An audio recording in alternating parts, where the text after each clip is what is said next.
观光署统计指出，讲去年来台湾的旅客消费的总额是有2700亿哦。观光客平均一日伫台湾消费5900块的台票，也毋过阁无疫情进前的水准。交通部目标伫2025年明年哦，一人一日伫台湾的平均消费是当来超过6300块。游客唔惊天气冷，排队买单好食的料理。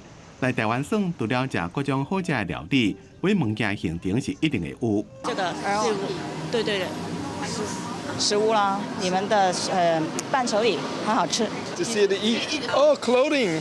衣服呀。My wife wants to get some clothing.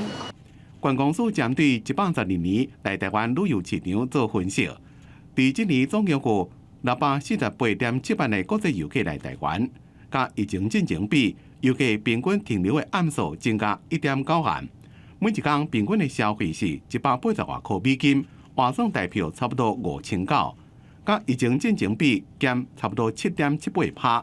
交通部这么定出一个目标，希望2025年来台湾的旅客每天消费才到195块美金，差不多台票6300。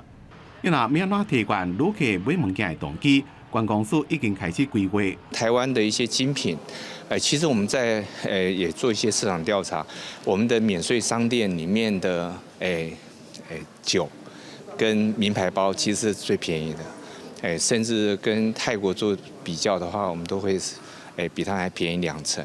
观光署讲，希望会让有更加侪无共相关有特色的伴手礼来刺激消费。伊甲经济部商业署合作，因若今年来台湾的观光客估计会伫咧750万人到800万人之间。未来希望会让加强行销，吸引来台湾的旅客停留的时间变较长，增加消费的机会。记者综合报道。